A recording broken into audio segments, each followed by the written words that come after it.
सबसे पहले आप सबों को सुप्रभात, जय हिंद। देखिए हम लोग मार्च के करेंट अफेयर्स में थे। इसका पहला वीडियो जो है हम लोग पढ़ चुके हैं, पहला पार्ट, और आज हम लोग सेकेंड वीडियो में इसको जो है थोड़ा सा देख लेते हैं। इंपॉर्टेंट क्वेश्चन है, सभी परीक्षा के लिए काफ़ी महत्वपूर्ण है, खास करके बीपीएससी के लिए लगभग 35 क्वेश्चन आता है। और यही वह समय है मार्च और अप्रैल का जहाँ से क्वेश्चन आने की पूर्ण संभावनाएं रहती है। देखिए आज के क्वेश्चन के कड़ी में सबसे पहला क्वेश्चन हम देखते हैं। भारतीय रेलवे जो है 2030 तक नेट जीरो कार्बन उत्सर्जन का लक्ष्य रखा है। आप कहिएगा ये नेट जीरो क्या होता है? तो देखिए जितना कार्बन का आप प्रोडक्शन करते हैं उतना ही अगर इमिशन करते हैं तो इसी को कहते हैं नेट। नेट मतलब बराबर हो गया। जैसे आप 10 रुपया कहीं पे कमाए हैं और 10 रुपया खर्च भी कर दिए हैं, तो आपके पास नेट क्या बच गया? कुछ नहीं, जीरो। इसी को कहते हैं नेट जीरो। ठीक है। देखिए जलवायु परिवर्तन अभी के दौर में एक जो है कठिन समस्या है पूरी पृथ्वी पे, भूपटल के लिए। और इसी के दृष्टिकोण से जलवायु परिवर्तन को रोकने के लिए कॉप का आयोजन किया जाता है, जिसका पूरा नाम होता है कॉन्फ्रेंस ऑफ पार्टीज। तो ये होता क्यों? जलवायु परिवर्तन होता क्यों है? तो जलवायु परिवर्तन का सबसे जो है मेन कारण है वह है आपको ग्लोबल वार्मिंग। और ग्लोबल वार्मिंग का मेन जिम्मेदार गैस होता है ग्रीन हाउस गैस। यानी पृथ्वी पर जितने भी ग्रीन हाउस गैस है, हाँ, उसके उत्सर्जन के कारण जो है वहाँ पे ग्रीन हाउस गैस बढ़ जाता है। तो ग्रीन हाउस गैस क्या होता है? जो पृथ्वी के तापमान को बढ़ा दे, यानी टेम्परेचर को बढ़ा दे, ऐसे गैस को ग्रीन हाउस गैस कहेंगे। जिसमें मुख्यतः carbon dioxide, carbon monoxide, methane, nitrous oxide, ये सारी गैस जो है इसके अंतर्गत आते हैं। उसमें CO2 तो काफ़ी महत्वपूर्ण भी है, और कार्बन मोनोऑक्साइड भी जो है काफ़ी इसमें जो है भूमिका निभाता है ग्लोबल वार्मिंग के क्षेत्र में। तो ग्लोबल वार्मिंग से निपटने के लिए हम लोग एक जो है सम्मेलन बुलाते हैं प्रत्येक वर्ष। 194 इसमें देश हैं, वर्तमान में 195 हो गए हैं। और प्रत्येक वर्ष इसका जो है बैठक बुलाते हैं अलग अलग देशों में। ठीक है। जैसे पहला कॉप का आयोजन 1995 में किया गया था, फिर 1997 में कॉप 3 क्योटो में हुआ था, जो जापान में एक शहर है। और इसके दृष्टिकोण से सबसे महत्वपूर्ण कॉप का जो आयोजन किया गया था वो आपको था पेरिस में। वर्ष 2015 में जो है कॉप 21 का आयोजन किया गया था, जिसको पेरिस में हुआ था, इसीलिए इसका नाम पेरिस समझौता कहा गया। और इसी में यह निर्धारित किया गया था किसी भी कंडीशन में पृथ्वी का तापमान को 1.5 डिग्री सेल्सियस से नहीं बढ़ने देना है। और तदुपरांत 2015 के बाद जो पहला महत्वपूर्ण कॉप था वो था आपको कॉप 26, जो पिछले साल जो है ग्लासगो में संपन्न हुआ था। 2021 के महीने में जो है संपन्न हुआ था। और इसी में यह कहा गया था कि हम लोग को जो है पृथ्वी को बचाने के लिए सभी देश अपने अपने नेट जीरो का लक्ष्य रखे हैं। उसमें भारत जो है 2070 तक नेट जीरो कार्बन का लक्ष्य रखे हैं। बहुत सारे देश 2060 रखे हैं, जैसे सऊदी अरब, अमेरिका 2050 रखे हैं। उसके बाद जो है डेनमार्क तो इसमें काफ़ी महत्वपूर्ण भूमिका निभाया है, 2045 तक ही जो इसको नेट जीरो कार्बन का लक्ष्य रखा है। तो भारत के प्रधानमंत्री जी ने वहाँ पे गए और पंचामृत पे बल दिया, जिसमें एक पॉइंट ये भी था कि भारत 2070 तक नेट जीरो कार्बन का लक्ष्य रखेगा। तो ये थे महत्वपूर्ण क्वेश्चन पूछेगा। भारतीय रेलवे कब तक नेट जीरो का लक्ष्य रखा है? वो 2030 तक रखेगा, इसको भी ध्यान में रखिएगा। नेक्स्ट क्वेश्चन है इंडोनेशिया का नया राजधानी। देखिए इंडोनेशिया का राजधानी जकार्ता था, उसको अभी चेंज कर दिया गया है और नूर संतारा बना दिया गया है। क्वेश्चन पूछेगा नूर संतारा किस द्वीप पे है? ये जो है बोर्नियो द्वीप पे है।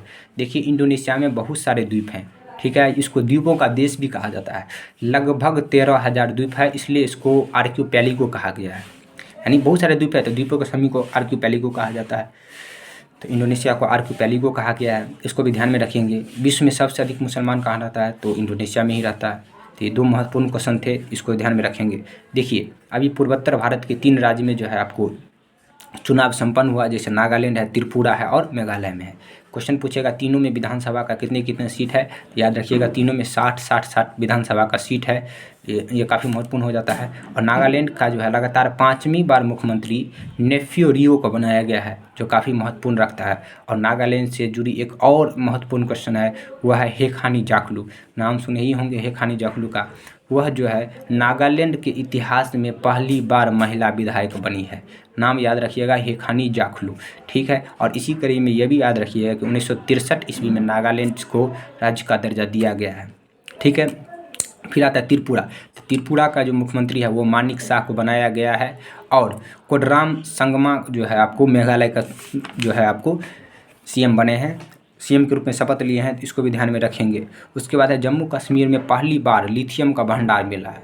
देखिए ये क्वेश्चन पूछेगा क्योंकि ये काफ़ी महत्वपूर्ण हो जाता है। पिछले बार BPSC के एग्ज़ाम में जम्मू में सबसे बड़ा सोना का भंडारण मिला था, वो क्वेश्चन तो पूछा ही। इसीलिए इस बार लिथियम को याद रखिएगा। लिथियम कहाँ उपयोग होता है? तो जितना भी बैटरी वगैरह बनाने में, सेल वगैरह बनाने में किसका काम आता है? तो लिथियम का काम आता है। जम्मू कश्मीर का एक ज़िला है, उसका नाम है रियासी ज़िला, वहाँ पे ये मिला है। लगभग 5.9 मिलियन टन है, तो काफ़ी है, ज़्यादा है। तो ये क्वेश्चन पूछने की संभावना बनता है। इसी क्रम में याद रखेंगे, कुछ जो है अभ्यास याद रखते हैं। एक्सरसाइज होता है दो देशों के बीच में, या तो एयरफोर्स का एक्सरसाइज होता है, या तो नेवी का एक्सरसाइज होता है, या आर्म्ड फोर्स यानी आर्मी का जो होता है। उसमें सबसे पहला इस बार का क्वेश्चन है वो है आपको बोल्ड कुरुक्षेत्र। देखिए बोल्ड कुरुक्षेत्र जो है भारत सिंगापुर के बीच में हुआ, हाल ही में मार्च के महीने में, चूँकि ये फरवरी में तो स्टार्ट हुआ, मार्च के महीने तक चला। ये कहाँ हुआ? तो ये जोधपुर में संपन्न हुआ, तो इसको भी याद रखेंगे। तो बोल्ड कुरुक्षेत्र भारत सिंगापुर। उसके बाद आता है दस्तली, ये फरवरी में ही था, चूँकि 4 मार्च को ही ख़त्म हो गया था। तो दस्तली की याद रखिएगा, भारत और उज्बेकिस्तान के बीच में संयुक्त अभ्यास है, ये भी काफ़ी महत्वपूर्ण संयुक्त अभ्यास है। उसके बाद आता है आपको फ्रिंजेक्स। फ्रिंजेक्स याद रखिएगा, FR से स्टार्ट है, यानी फ्रांस हो गया, I यानी इंडिया हो गया। उसके बाद है J मतलब ज्वाइंट है। कहने का मतलब है भारत और फ्रांस के बीच में ये भी संयुक्त अभ्यास किया गया है, जो कहाँ किया गया है? तो तिरुअनंतपुरम में किया गया है, इसको भी याद रखिएगा। फिर आता है आपको ट्रॉपैक्स। देखिए ट्रॉपैक्स की बात करें तो ट्रॉपैक्स भारतीय नौसेना के द्वारा बंगाल की खाड़ी, फिर आता है नीचे हिंद महासागर, और इस साइड अरब सागर, पश्चिम में वेस्ट में अरब सागर। तो ये तीनों तटीय इलाका को सुरक्षा प्रदान करने के लिए भारतीय नौसेना के द्वारा चलाया गया यह अभियान है। और इसमें लगभग 75 युद्धपोत शामिल होगा, ठीक है, 75 विमान भी शामिल होगा। चूँकि 75 ही क्यों लिए हैं? क्योंकि हम लोग जानते हैं कि आज़ादी का जो है 75वां वर्ष अमृत महोत्सव मना रहे हैं, इसलिए ये 75 और ये 4 महीने तक चलेगा। जो समुद्री तटों को काफ़ी जो है सहायता भी प्रदान होगा, सुरक्षा और सहायता दोनों प्रदान होगा। तो ट्रॉपैक्स भी हो गया। उसके बाद आता है आपको धर्म गार्जियन और वीर गार्जियन भारत और जापान के बीच में है। किसके बीच में है? भारत और जापान के बीच में है। और जापान के बारे में याद रखिएगा कि G7 में शामिल होने वाला एकमात्र एशियाई देश है। G7 हम बताए भी थे, G7 में कुल 7 देश है, तो उसको भी याद रखिएगा। पहला एशिया मतलब एशिया का देश है, इसमें भारत शामिल नहीं है। फिर आता है G20, तो G20 में भारत शामिल है। G20 में कुल 19 ही देश है। G20 का मतलब ये नहीं समझ लेंगे कि आप लोग की G20 में कुल जो है 20 देश है, उसमें 19 देश है और एक यूरोपियन यूनियन का मेंबर आता है, मतलब यूरोपियन यूनियन का सदस्य है। तो यूरोपियन यूनियन याद रखिएगा, उसका मुख्यालय ब्रुसेल्स है, जो बेल्जियम की राजधानी भी है। और ब्रुसेल्स जो है नाटो का मुख्यालय भी है। NATO North Atlantic Treaty Organization है, ठीक है। अभी जो है नाटो में शामिल हुआ 31वां देश फिनलैंड, और फिनलैंड को झीलों का देश भी कहा गया है, इसको भी याद रखिएगा। क्वेश्चन पूछेगा नाटो का जो है 31वां मेंबर कौन बना है? तो नाटो का 31वां मेंबर जो है आपको फिनलैंड बना है, इसको भी याद रखिएगा। अब फिनलैंड जो है इसको झीलों का देश भी कहा जाता है, ये भी क्वेश्चन बहुत महत्वपूर्ण है। और इसी कड़ी में इसको भी याद रखिएगा कि वर्ल्ड हैप्पीनेस इंडेक्स आता है। इस बार 2023 का तो वर्ल्ड हैप्पीनेस इंडेक्स में भारत का स्थान काफ़ी पिछले वर्ष की अपेक्षा तो 10 पॉइंट लगभग नीचे आए हैं, ऊपर आए हैं, सॉरी 126 स्थान है। और इसमें जो है पहला स्थान पे जो है वो आपको फिनलैंड ही है। फिनलैंड खुशहाली में जो है आगे है, इसको भी याद रखेंगे वर्ल्ड हैप्पीनेस इंडेक्स में। टेरॉन फर्स्ट, भारत का पहला 3D प्रिंटेड रॉकेट का नाम टेरॉन फर्स्ट है, इसको भी याद रखिएगा। क्या नाम है? टेरॉन फर्स्ट। क्वेश्चन पूछेगा टेरॉन फर्स्ट का संबंध किससे है? ये भारत का पहला 3D प्रिंटेड रॉकेट है। फिर है H3N2 वायरस से मौत होने वाला पहला मामला कहाँ दर्ज किया गया है? एक प्रकार का वायरस है, उसका नाम है H3N2। इससे सबसे पहला जो है मामला मौत का आया है वो कर्नाटका में आया है, तो इसको भी याद रखिएगा। फिर आता है कुछ क्रिकेट से जुड़ी हम लोग क्वेश्चन को देख लेते हैं। T20 क्रिकेट में सबसे तेज 100 विकेट लेने वाले अंतर्राष्ट्रीय खिलाड़ी कौन सा है? भारतीय का बात कर रहे हैं, वो आपको दीप्ति शर्मा है। ये महिला क्रिकेट टीम की गेंदबाज है, स्पिनर है, इसको भी ध्यान में रखेंगे। बहुत सारे इसमें जो है क्वेश्चन में जो है आपको ऑप्शन में देगा यजुवेंद्र चहल, तो चहल पे नहीं लगा दीजिएगा, ठीक है। सबसे तेज से कौन लिए हैं? तो याद रखिएगा स्मृति मंदाना का दीप्ति शर्मा, इसको ध्यान में रखेंगे। फिर आता है आपका ईरानी कप। देखिए ईरानी कप का संबंध क्रिकेट से है, और इस बार का जो 2023 का ईरानी कप है वो आपको जो है शेष भारत ने जीता। क्वेश्चन पूछेगा ईरानी कप का संबंध किससे है? तो ये क्रिकेट से है। विजेता कौन रहे? तो विजेता जो है आपको शेष भारत रहे। उसके कप्तान को याद रखिएगा मयंक अग्रवाल है। और उपविजेता मध्य प्रदेश है, MP मध्य प्रदेश को याद रखिएगा, जिन्होंने 2022 का जो है रणजी ट्रॉफी भी जीता था। और 2023 का रणजी ट्रॉफी सौराष्ट्र ने जीता है, इसको भी याद रखिएगा। 22-23 दोनों का याद रखिएगा। और इस बार मैन ऑफ द मैच का खिताब जो है यशस्वी जायसवाल ने बनाया, यशस्वी जायसवाल। क्रेग फुलटन का नाम सुने ही होंगे। ये भारतीय हॉकी टीम का मुख्य कोच जो है हाल ही में बनाए गए हैं, इसको भी ध्यान में रखिएगा। फिर आता है WPL। देखिए वुमेन प्रीमियर लीग, WPL का मतलब होता है वुमेन प्रीमियर लीग। अभी IPL चल रहा है, इंडियन प्रीमियर लीग। तो IPL की तरह ही महिलाओं के लिए जो एक टूर्नामेंट चालू किया है उसका नाम है WPL, वुमेन प्रीमियर लीग। इसमें कुल इस बार पहली बार चूँकि आयोजन ही हुआ है, 5 टीम को इस बार जो है रखा है। 5 टीम के कड़ी में जो है याद रखिएगा फाइनल किसके किसके बीच में हुआ था, तो ये मुंबई इंडियंस और दिल्ली कैपिटल्स के बीच में हुआ था। ये IPL की टीम है। जीता कौन, तो जीता आपको मुंबई इंडियंस, ठीक है। और मुंबई इंडियंस का कप्तान का नाम याद रखिएगा हरमनप्रीत कौर है, ठीक है।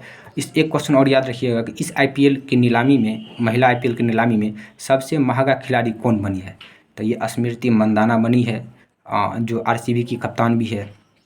हालांकि उनका परफॉर्मेंस अच्छा नहीं रहा इसमें, इस WPL के टूर्नामेंट में, लेकिन याद रखिएगा सबसे महंगा खिलाड़ी तो वही बनी है, RCB की तरफ से खेलती है।